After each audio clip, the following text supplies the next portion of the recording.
سرفراز بگٹی ہمارے ساتھ موجود ہوں گے اور آخر میں جماعت اسلامی کے جو سیکٹری اطلاعات ہیں کیسر شریف صاحب، ان سے ہم گفتگو کریں گے، لیکن آغاز گفتگو ہوگا لطیف کھوسہ صاحب سے۔ کھوسہ صاحب السلام علیکم اینڈ ویلکم ٹو دا شو۔ وعلیکم السلام جی۔ کھوسہ صاحب، پنجاب کے آپ گورنر رہ چکے ہیں، اب پنجاب میں شو آ رہا ہے، لاہور میں ایک فائنل جو پی ڈی ایم کی جو گجرانوالہ سے جلسوں کا سلسلہ شروع ہوا تھا وہ 13 دسمبر کو اب ختم ہو رہا ہے لاہور میں۔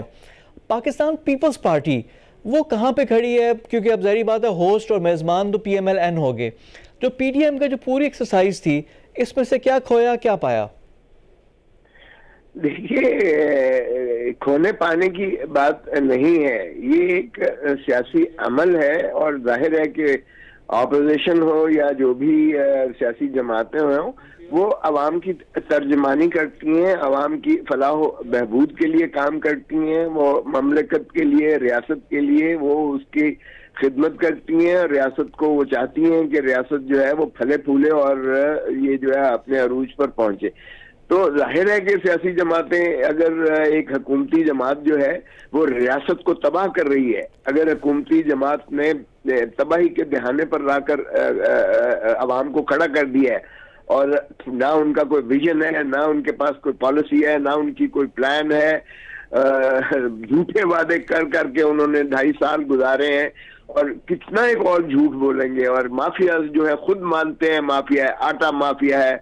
چینی مافیا ہے، پیٹرول مافیا ہے، آپ بجلی مافیا ہے، آپ ایل این جی مافیا ہے، آپ کسی چیز کا دیکھ لیں تو مافیا مافیا کرتے کرتے یہ کھیلتے چلے آئے ہیں۔ اچھا کھوسہ صاحب، اب اس میں اپوزیشن کا رول بڑا امپورٹنٹ ہے، آپ لوگ یعنی اب لگ رہا ہے کہ گیم اور گل ود گئی ہے، اب استعفوں کی بات آ رہی ہے، احتجاج آپ لوگ کریں گے کیونکہ جلسہ ہے، تو استعفوں پہ ہمیشہ سے جو لوگ سکیپٹیکل ہوتے ہیں پاکستان پیپلز پارٹی کے طور پہ ہوتے ہیں، کیونکہ باقیوں کے پاس they have nothing to lose۔ آپ لوگوں کے پاس سندھ گورنمنٹ ہے، سینٹ میں آپ لوگوں کی اچھی خاصی تعداد ہے، تو یہ استعفوں والا آپشن ہے کتنا وائبل ہے پاکستان پیپلز پارٹی کے لیے؟ نہیں دیکھیں، پہلی بات تو یہ ہے کہ استعفوں کی نوبت ہی نہیں آنی ہے۔ میں آپ کو بتاؤں، ہم جب کہتے ہیں کہ لاہور کا شو جو ہے 13 دسمبر کا جو ہے مینار پاکستان میں آپ کو نظر آئے گا ایک ایسا عوامی سیلاب، یہ سونامی تو کرتے ہیں نا، سونامی ان کو نظر آئے گی، تو وہ جب آپ کی عوام اس انداز سے نکلتی ہے، اور میں اپنا کوئی سیاسی جماعتوں کا بھی کریڈٹ اس میں نہیں سمجھتا، لیکن عوام خود اتنی زیادہ تنگ ہے، یقین کریں جتنی تنگ آج عوام ہے پی ٹی آئی کو، جنہوں نے غلطی سے ووٹ دیا بھی ہے، وہ بھی قسم لے لیں کہ ہمیں مل کر کہتے ہیں جی کدو انہاں تو جان چھڑا رہے ہو، اسی بہت تنگ ہاں، تو وہ بھی کہتے ہیں کہ ایسا غلطی کی ہے جی، انہوں ووٹ دے کے سانوں کی پتہ سی کہ انہیں جھوٹ بول رہے ہیں۔ لیکن کھوسہ صاحب، اب اس میں جو لوگ اعتراض کرتے ہیں وہ یہ ہے کہ وہ آپ لوگوں کو بھی تو نہیں چاہتے نا، آپ لوگوں کو تو پہلے ریجیکٹ کیا ہوا ہے، تو ایک کو ریجیکٹ کر کے پھر پرانے ریجیکٹڈ کو تو نہیں لے کر آئیں گے؟ دیکھیں، پہلی بات تو یہ ہے، ریجیکٹ والی بات میں اس کو اس انداز سے دیکھتا ہوں کہ مجھے بتائیے، اگر آپ عددی برتری پر جاتے ہیں، جو ہم کہتے ہیں سلیکٹڈ ہے، یہ بھی مینیپولیٹڈ ہے، یہ بھی جو ہے مینیورڈ ہے، کیونکہ باپ جو ہے بلوچستان میں پارٹی ایک ہی دن میں بنائی جاتی ہے، دوسرے دن اسے اقتدار مل جاتا ہے، یہ کوئی جادو کی چھڑی تو ہے نہیں۔ یہاں بھی آپ جیپ کا ایک جو ہے آزاد امیدوار بنائے جاتے ہیں جیپ پر، اور پھر ان کو بل کے ساتھ شامل کر دیا جاتا ہے۔ کھوسہ صاحب، پھر لوگ سندھ کی بات کرتے ہیں کہ سندھ میں پھر آپ لوگوں کی پھر جماعت ہے، اگر ہوتا تو وہاں پہ بھی آپ لوگوں کی نہ ہوتا، اتنی سیٹیں آپ لوگ نہ لیتے، جی ڈی اے بنا تھا، پورا گرینڈ ڈیموکریٹک الائنس تھا، کچھ نہ کچھ جسٹیفیکیشن تو آ جاتی تھی نا وہاں پہ، لیکن وہاں پہ ہوا تو وہاں پہ کوئی انڈرسٹینڈنگ تھی سندھ میں؟ نہیں، آپ کو کس نے کہا ہے؟ آپ کو کس نے کہا ہے؟ پی ٹی آئی کو جو ہے جتنی سیٹیں وہاں دلائی گئی ہیں، آپ کا خیال ہے لیاری سے کبھی پیپلز پارٹی ہار سکتی ہے؟ سب بلاول بھٹو آ رہے ہیں وہاں سے، لیاری سے ہار سکتا تھا، یا عمران خان وہاں بن سکتا ہے؟ آپ دیکھ لیں، مسلم لیگ نواز ایک بہت بڑی جماعت ہے، لیکن کیا اس کا وجود سندھ میں کوئی نظر آتا ہے آپ کو؟ تو پی ٹی آئی کا آپ کا کیا خیال ہے کہ اوور نائٹ یہ وہاں جو ہے اتنی حد لذیذ ہو گئی کہ وہاں اتنی اس کو سیٹیں مل گئی؟ ارے بابا چھوڑو، جانے دو، یہ تو بالکل صفایا ان کا ہو جاتا۔ یہ دیکھیں، جہاں تک تعلق ہے پیپلز پارٹی کا، آپ انٹیریئر سندھ سے لے کے کہیں چلے جائیں،